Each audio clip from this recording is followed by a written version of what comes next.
دغه محصلین چې د غزني د شپې پوهنتون د ښوونې او روزنې پوهنځي له دري څانګې څخه فارغ شوي دي، دوی په خپل فراغت خوښي څرګنده کړه. وایي خوښ دي چې د پوهنتون 15 کلنه دوره یې پای ته رسولې، خو له دولت څخه غوښتنه کوي چې دوی ته په خپله برخه کې د کار زمینه برابره کړي. بدون شک ما بسیار خوشحال هستیم به خاطر که یک گام بزرگتر و یک گامی را گذاشتیم که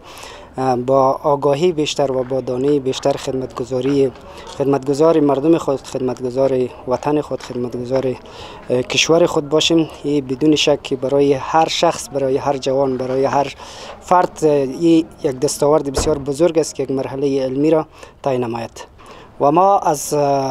تقاضای ما است که زمینه کاری برای همه جوانان در داخل کشور مساعد شوند تا آنها بتوانند با استفاده از نیروی کاری خود، نیروی فکری خود، خدمتگار دین، خدمتگار وطن و خدمتگار کشور خود باشند. فراغت واقعا خوشحالی داره، اما در پالش مسئولیت‌های خودم دارم و یک خواهش ما از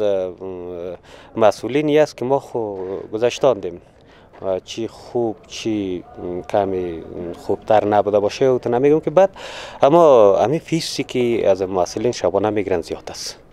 مثلا از یک محصل در هر سمستر میگیرن 7000 افغانی، 7000 افغانی میه برای هر محصل ماهانه 2000 افغانی تقریبا، که یک معلم وقتی که میاد شبانه پانتون میخونه از مجبوری میخونه. اگه این فیس ماهانه 2000 افغانی خود به اینجا بده، یک معلم 7000 افغانی ماجرا 5000 افغانی نمیتونه که مشکلاتش برطرف کنه. همین فیس اگه کمتر بکنن و در پهلوش همین امکانات که در پانتون شبانه غزنی، مثلا ما در پانتون شبانه غزنی برق نداشتیم، آب نداشتیم، امکانات اولیه اینجا موجود نبود، سرزیه زیاتر توجه شو بهتر است. بلخوا بیا د غزني د شپې پوهنتون مسؤل پوهنمل نقیب الله حقانی وایي چې د محصلینو د ستونزو د حل په موخه یې د شپې پوهنځیو 10 سمستره 8 ته راکم کړي او هڅه کوي چې د محصلینو ستونزې حل او په هره برخه کې ورته اسانتیاوې برابرې کړي.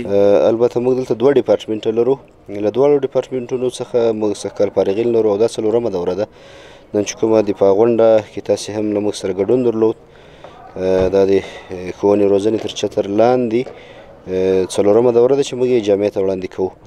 او د دوی تعداد 22 تنه دي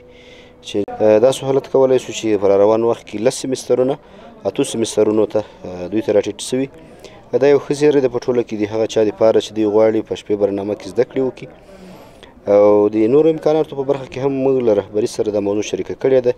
هغه څه چې زموږ په وس او توان و انشاءالله له محصلینو څخه به دریغ نه کړو او دوی ته به سهولتونه دلته برابر کړو. هیره دې نه وي چې د غزني د شپې پوهنتون له دې وړاندې هم په 3 دورو کې له یادې څانګې 10 ګونه فارغین ورکړي دي.